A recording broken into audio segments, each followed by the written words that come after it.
In the bleak midwinter, frost and wind made moan.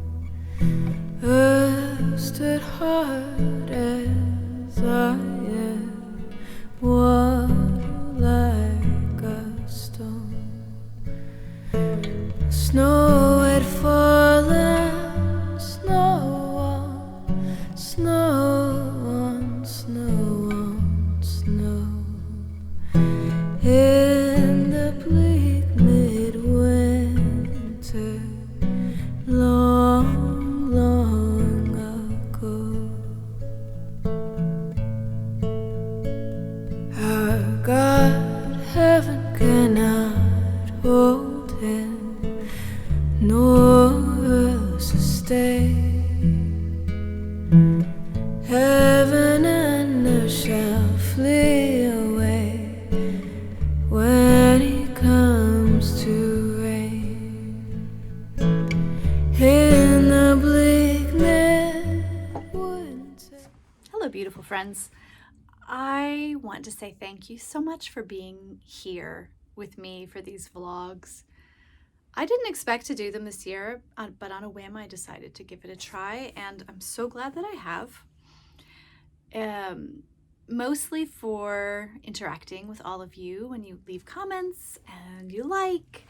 It's definitely a spark of joy in these dark days, literally dark days, because it's almost solstice. Hi, Allie, come here, come and say hi. But also I'm just enjoying documenting the days, particularly my blanket, little bits of Alice interaction. Al, you coming back? Come on. No, she's gonna be weird. Maybe later. So today I thought I would just say thank you so much. I'm very grateful for your presence here and for getting to chat with you. So moving on, one thing I do want to include today is a tutorial of this new technique of Ladderback Jacquard. So let me show you, and I'm going to narrate what I'm doing as I knit the last part of the chart for the Alaska hat, and just sort of why you would want to do this and the benefits and how it's done and how you can sort of manipulate it to suit how the chart changes. Hang on a sec. So I just have a few charts left to do on this Alaska hat. And I'm really enjoying this new technique of Ladderback Jacquard, so I want to show you what that looks like first. Do you see this stuff? That is Ladderback Jacquard. So why would you use this rather than trap floats? Well, up here at the top of the chart, you can see incredibly long stretches, maybe, I don't know, 20 or so stitches before you get just a stitch or two of this contrasting blue color for the trees. So you might think that these are contrasting stitches, but those are the ladderbacks just hanging out there. And I've marked each one with a little marker. That's why you see so many markers here. And you'll see that this is my beginning of the round marker, and all of the other repeat markers are Boston Terrier related, so that I can just sort of keep track of which ones are repeat beginnings. There's another one. And which ones are ladderback markers. Strictly speaking, you don't have to have ladderback markers, but I got used to having them down here, like in this area where I started using the Ladderback Jacquard, because there was so much blue going on as well that I didn't want to make a mistake. But now that I know what they look like, see, can you see right there? That sort of sits behind these other stitches. So let's do one, shall we? All right, so I have this Noro in my right hand and the Malabrigo in my left. So that was the beginning of the repeat. These were two ladderbacks right there. So let's see, I'm going to, okay, let's see, where am I? All right, so I'm going to knit these two stitches are the only blue stitches in this entire repeat. So boom, boom, and then let's see, here's my next ladderback. 1, 2, 3, 4, 5, 6. Okay, that's pushing it, but I'm going to do this really loosely. 6 stitches is a lot in a worsted weight color work situation. but I'm gonna do it. Let's see, and I'm gonna make sure everything's loosey-goosey when I do use this again. All right, so I get to my ladderback marker. I'm gonna slip that over, okay? And now I'm gonna bring both yarns to the front of the work. So for this one, I like to hook my thumb underneath it and sort of keep it out of the way, like that. And then this one also stays in front. So I'm gonna just put my right needle into the front leg of this one, and I'm going to do a little purl, boom, and then that stays on the right needle. That's all you do. And this yarn goes to the back along with that stitch, and then this yarn comes back to the back. So what does that look like here? I've got my marker showing that's where it is, and there's my contrast stitch, and it sort of sits in the back of the work like that behind these other stitches. So let's do another one. So here's my next one, which is a little bit too close to this one, honestly. You know what? I probably should have moved that one over a bit. I will show you how to do that on the next repeat, but let's do it again. Here's the next ladderback. There's my marker.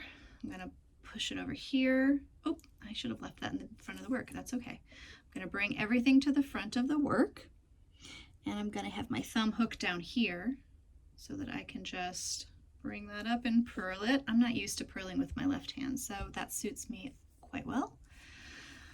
Okay, so I have reached my Boston Terrier marker, and that in fact is our Queen Alice. So I'm gonna slip that over, and we're on to the next round. So I do, let's see, 11 of these Noro stitches before I do the blue. All right, I'm coming to a ladderback, and I think I like where this one is placed because, let's see, where was the other one? Right there. 1, 2, 3, 5. That's 5 stitches, and that's a goodly amount to have between sort of trapping the stitch or doing this ladderback technique. So let's do that. I like where this one is. Bring everything to the front. Grab this with the right needle and do a little purly whirly. Get off of there and put this one to the back. And keep going to the next one. So how many stitches is that from the beginning of the round? That's 1, 2, 3, that's 4 of this main color. So let's go up till, what did I say, 11? 5, 6, 7. And then here's another, let me see, how many was that? That was 4, okay. I think that's gonna be okay. We'll just leave this guy where it is. I think the next one or the one after that, let's do a purl. We will maybe switch positions. 2, 3, and this is 11 right there. 11 of these colors since the beginning of the round. Let's check. 4, 5, 6, 7, 8, 9, 10, 11. Yes. All right, so we do our 2 little lonely blue stitches. And then we're back to this until we get to the next ladderback. So it's only been, here we have this color trapped, so we're good to go. Let's see, how many we're gonna have though before we get to the next ladderback. So that's 1, 2, 3, 4, 5. Okay, that's 6 stitches. So I'm gonna only knit 5, and I'm gonna show you how to move that over. And see that right there, that's where I started. I had a break in my Noro, so a knot, so. Yeah, tighten those up and they look just fine. All right, so that is 5 of those stitches. Now, I want to move, there it is in the back, and you can see that it's a relatively new ladderback, and I will show you how to start these as well. It's very simple. And you can start and stop them wherever you want, which I love. And I've done that already, and you cannot see where they are. Okay, so I've got 5 of these colors. I want to move this ladderback over. So let me hold this guy. Let me dump this little marker for now. I'm actually just going to take these off the needles, and I'm going to move this guy over 1. And this guy I'm going to put on the left needle. So I've just slightly rearranged. So I will show you what that looks like after we're done, but I should have put this marker here. Boom. And then, of course, I need to bring everything to the front and purl. All right, I'm going to bring this to the back and keep knitting. Okay, so I'll show you, maybe I can show you one that I've already, see that one right there? That one slants a little bit, and that's one that I decided to shuffle over 1 stitch. I've also tried shuffling them over 2 stitches. I think you run the risk of pulling things a little bit too tight if you do that, but I think the 1 stitch over works. This one I haven't moved at all. That one I haven't moved. Where's another one I've moved? I know I've done it.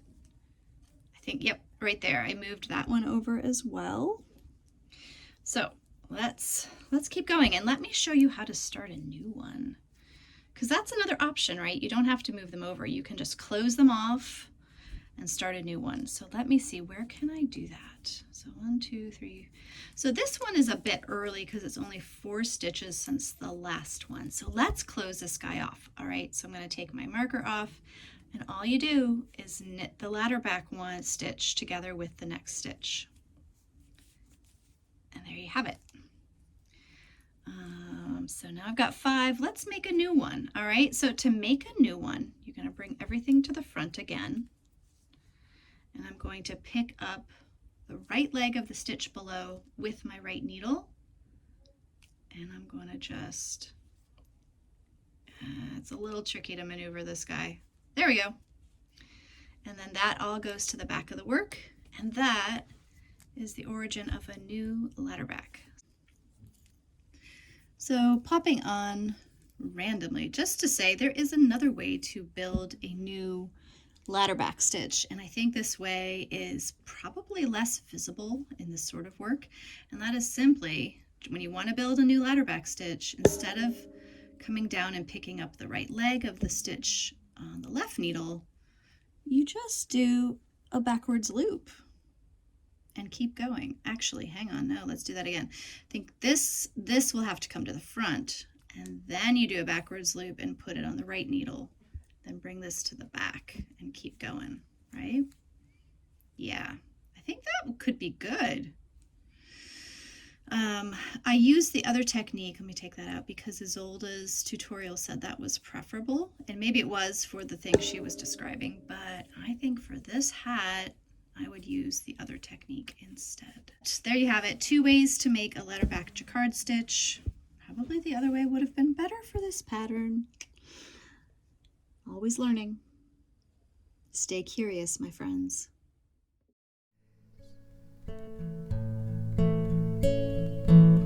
Angels and archangels may have gathered there. Cherubim and seraphim all throng the air. But Who the heck are you? What are you talking about? I'm Santa Claus. No, you're not.